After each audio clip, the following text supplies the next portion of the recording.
इस वक्त की बड़ी और अहम खबर, अमेरिकी हमले पर ईरान ने पहली प्रतिक्रिया दी है। जिस तरीके से अमेरिका की तरफ से हमला किया गया, 3 परमाणु ठिकानों को नेस्तनाबूद किया गया, इसके बाद कहा गया है कि हम दुश्मन को छोड़ेंगे नहीं। ईरान की तरफ से पहली प्रतिक्रिया दी गई है इस हमले के बाद।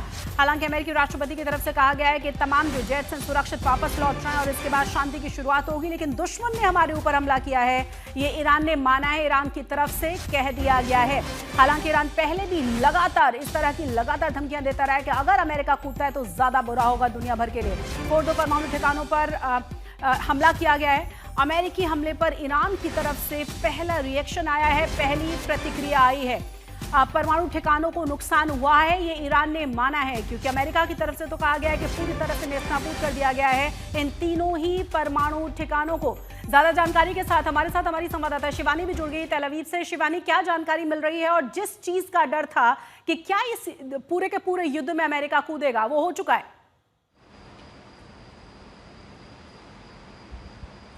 देखिए, बिल्कुल आपको बता दूं कि कल देर शाम से लगातार हम इस बात की पुष्टि कर रहे थे कि जो B-2 बॉम्बर्स हैं अमेरिका के, वो मोबिलाइज किए जा रहे हैं, वो मूव हो रहे हैं। और इस बात का साफ इंडिकेशन भी था कि ये बॉम्बर्स किस वजह से मोबिलाइज हो रहे हैं। ये जो काम करने आए थे वो काम इन्होंने कर दिया है। 3 अहम न्यूक्लियर साइट्स, जिसमें एस्फहान भी है, जिसमें फोर्डो भी है, जो सबसे बड़ा माना जाता है, जो कोम शहर से नजदीक है, माउंटेन्स के नीचे है। और ये कहा जा रहा था कि जो अंडरग्राउंड फैसिलिटीज होती है न्यूक्लियर प्रोग्राम्स की, उनको अगर कोई पेनिट्रेट कर सकता है, उन्हें अगर कोई भेद सकता है, खत्म कर सकता है, तो वो अमेरिका के B-2 बॉम्बर्स ही कर सकते हैं। क्योंकि उनके पास जो कैपेबिलिटीज हैं, चाहे वो स्टेल्थ कैपेबिलिटीज हो कि रेडार्स के सिग्नल्स में आए बिना वो घुस जाएंगे, वो वहां पर बॉम्ब गिराएंगे, तो ऐसा अब बताया जा रहा है। खुद राष्ट्रपति डोनाल्ड ट्रंप ने अपने ट्रुथ सोशल से ये जानकारी दी कि पूरी तरह से नेस्तनाबूद हो गया है। खास तौर पे फोर्डो, जैसे सबसे बड़ी न्यूक्लियर फैसिलिटी माना जा रहा था ईरान की, जहां पर रिच यूरेनियम कंटेंट था, वहां पर ये बॉम्ब दागा गया है। और B-2 बॉम्बर्स के बारे में जिस तरह से हम लगातार बात कर रहे थे, सबसे ज्यादा केपेबल, सबसे ज्यादा क्षमता वाला ये बॉम्बर है, जो कि जमीन की सतह से 200 फीट नीचे तक जाकर पूरी फैसिलिटी को तबाह कर सकता है, चाहे वो माउंटेन्स में हो, टनल्स में छुपा हुआ हो।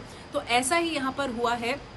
और शशि, आपको ये भी बताऊं कि ईरान की तरफ से पहली प्रतिक्रिया आई है, जिसमें उसने इस बात को माना है कि ये हमला हुआ है अमेरिका की तरफ से, चाहे वो एस्फहान में हो, चाहे वो फोर्डो में हो, तो एक बड़ा हमला। और यहाँ से उन्होंने माना है कि परमाणु ठिकानों को नुकसान पहुंचा है, क्योंकि हो सकता है।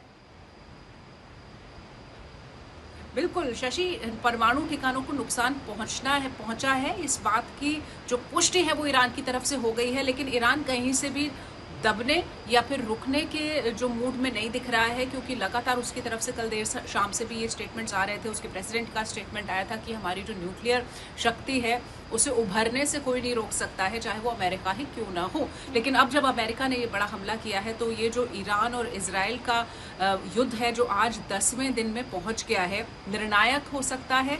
आगे आने वाले कुछ घंटे और ज्यादा अहम हो सकते हैं। मैं इस वक्त इजराइल में हूँ शशि, देखना होगा कि क्या ईरान की तरफ से कुछ हमले यहाँ पर और होते हैं, क्योंकि लगातार हर दिन यहाँ पर हमले हुए हैं अलग अलग जगहों में। हम दिखा रहे हैं किस तरह का इंफ्रास्ट्रक्चर लॉस है यहाँ पर जी। और जब भी इस तरह से मिसाइलें आती है ईरान की तरफ से, सायरन साउंड हो जाते हैं पूरे इजराइल में। लेकिन ये एक बहुत बड़ा घटनाक्रम है, जिसमें प्रेसिडेंट ट्रंप ने खुद सोशल पर डाला और बताया कि पूरी तरह से फुली ब्लोन, मतलब खत्म कर दिया गया है फोर्डो को, जो कि ईरान की सबसे बड़ी न्यूक्लियर साइट थी। और उसके अलावा एस्फहान का इलाका और एक और न्यूक्लियर साइट, उन 3 जगहों पर ये B-2 बॉम्बर्स बरसे हैं, जहां पर इन्होंने इस न्यूक्लियर क्षमता को ईरान की खत्म किया। शिवानी, एक और चीज कि रात कैसी रही इजराइल में, और जिस तरीके से तमाम तस्वीरें सामने आई हैं, चाहे वो जान का नुकसान हो, चाहे फिर इंफ्रा का नुकसान हो, जबरदस्त तरीके से ईरान की तरफ से हमले देखे गए हैं। देखिए, पिछले 10 दिनों की अगर मैं बात करूं तो हर दिन जो अहम साइट्स हैं, जहां पर रेजिडेंशियल इलाके हैं, चाहे वो हाइफा की बात हो, चाहे वो बेरशेवा की बात हो, जहां पे एक बड़े अस्पताल को निशाना बनाया गया था 19 तारीख को, या फिर तेल अवीव में कई अहम इकोनॉमिक इमारतें हों, या फिर कुछ और रेजिडेंशियल एरियाज हो, बतियाम का इलाका हो, हर जगह ईरान के मिसाइलों ने भेदा। 24 कैजुअलिटीज़ हुई, इंफ्रास्ट्रक्चर को भारी नुकसान हुआ। लेकिन कल की जो बात है, मैं आपको बताऊं, जितने भी लोग इजराइल में थे, जितने भी एक्सपर्ट्स थे जिससे हमारी बात हो रही थी, उनका ये कहना था कि बहुत ही आज का जो दिन है वो इजराइल के लिए बेहतर रहा है, क्योंकि ईरान के ऊपर हमले हुए हैं और हमले हो सकते हैं। ये जो यूएस ने किया है इसकी आशंका यहाँ पर पहले से थी, कुछ ये उम्मीद की जा रही थी इजराइल की तरफ से कि यूएस अब ज्वाइन करेगा। तो अब ये हो सकता है शशि कि आने वाले कुछ घंटों में ईरान की तरफ से एक बार फिर इजराइल पर हमले हों। बिल्कुल बिल्कुल शिवानी, देखिए लगातार यही बात है जो हम अपने दर्शकों को बता रहे हैं।